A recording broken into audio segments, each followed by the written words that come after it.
అందరికీ నమస్కారం. మన స్పోకెన్ ఇంగ్లీష్ క్లాస్కి మీ అందరికీ స్వాగతం.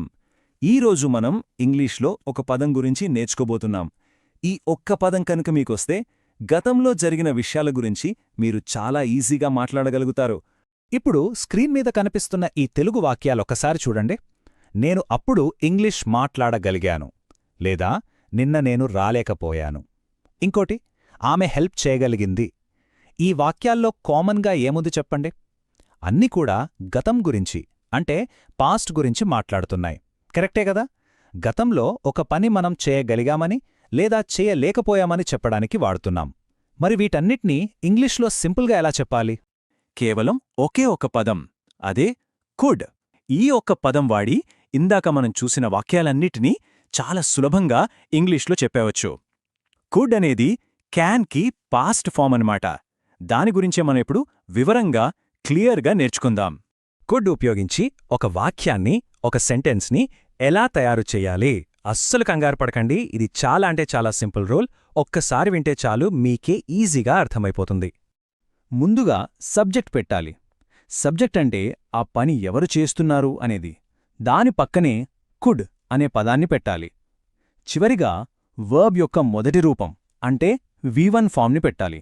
Subject plus could plus V1. ఇంతే సింపుల్. ఇప్పుడు రెండు చాలా ముఖ్యమైన విషయాలు గుర్తుపెట్టుకోవాలి. ఇవి అస్సలు మర్చిపోవద్దు. మొదటిది, సబ్జెక్ట్ ఏదైనా సరే, ఐ, షీ, హీ, దే ఏదైనా సరే కుడ్ మారదు. ఇక రెండవది, ఇది చాలా చాలా ముఖ్యం, కుడ్ తర్వాత ఎప్పుడు కూడా వర్బ్ యొక్క ఫస్ట్ ఫామ్ V1 మాత్రమే వాడాలి. ఈ రెండు రూల్స్ గుర్తుంచుకుంటే చాలు. ఇప్పుడు కుడ్నే ఎప్పుడు వాడాలో చూద్దాం. ప్రధానంగా ఒక 3 సందర్భాల్లో మనం దీన్ని ఎక్కువగా వాడతాం. ఆ 3 సిట్యుయేషన్స్ ఏంటో వివరంగా తెలుసుకుందాం. మొదటి ఉపయోగమేంటంటే పాస్ట్ ఎబిలిటీ, అంటే గతంలో మనకు ఒక పని చేసే సామర్థ్యం, ఒక ఎబిలిటీ ఉండేది అని చెప్పడానికి.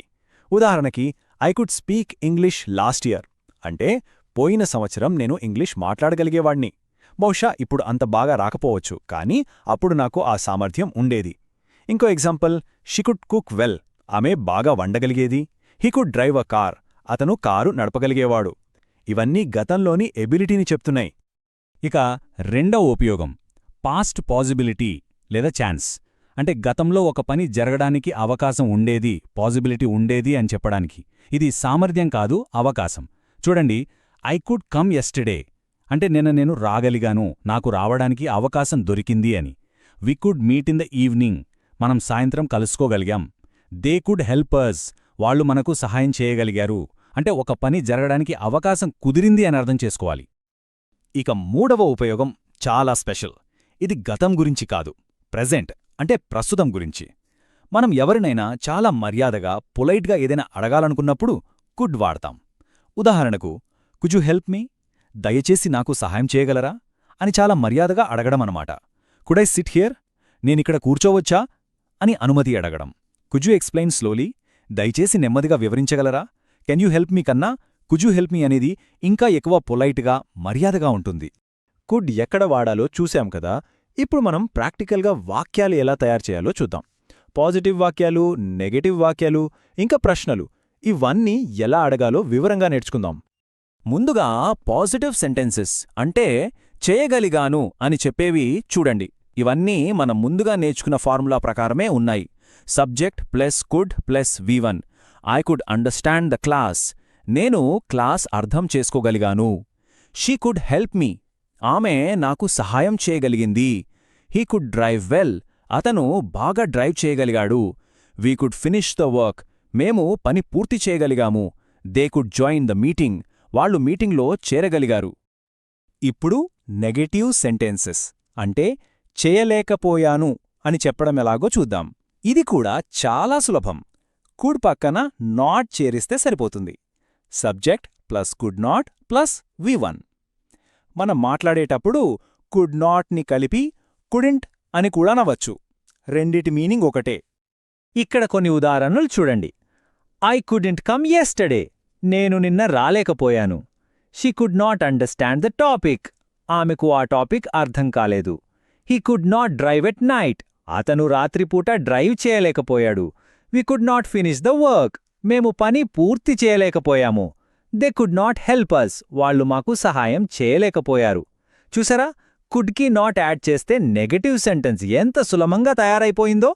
ఇప్పుడు ప్రశ్నలెలా అడగాలో నేర్చుకుందాం. చేయగలిగారా అని అడగడానికి దీనికి ఫార్ములా ఇంకా సింపుల్. సబ్జెక్ట్ కన్నా ముందు కుడ్ని పెడితే చాలు, అంతే. Could plus subject plus V1, ఇంతే, ప్రశ్న రెడీ. ఇలా అడిగే ప్రశ్నలకు సమాధానం ఎస్ లేదా నో అనొస్తుంది. కొన్ని ఉదాహరణలు చూద్దాం. Could you speak English then? నువ్వు అప్పుడు ఇంగ్లీష్ మాట్లాడగలిగేవాడివా? Could she help you? ఆమె నీకు సహాయం చేయగలిగిందా? Could he drive earlier? అతను ఇంతకుముందు డ్రైవ్ చేయగలిగేవాడా? Could we start the work? మనం పని మొదలుపెట్టగలమా? Could I ask a question? నేనొక ప్రశ్న అడగమచ్చా? చూసారా, వాక్యం మొదట్లో కుడ్ పెట్టడం ద్వారా ఇవన్నీ ప్రశ్నలుగా ఎలా మారాయో? ఎస్ లేదా ప్రశ్నలే కాకుండా మనం ఇంకా ఎక్కువ సమాచారం కోసం WH క్వశ్చన్స్ కూడా అడగవచ్చు.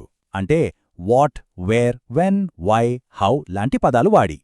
వీటిని ప్రశ్నవాక్యం మొదట్లోనే కుడ్ కన్నా కూడా ముందు పెట్టాలి. ఉదాహరణకు, what could you do then? నువ్వప్పుడు ఏమి చేయగలిగావు? Where could you go yesterday? నిన్న నువ్వెక్కడికి వెళ్ళగలిగావు? When could we meet? మనం ఎప్పుడు కలుసుకోగలిగాము? Why couldn't you come? నువ్వెందుకు రాలేకపోయావు?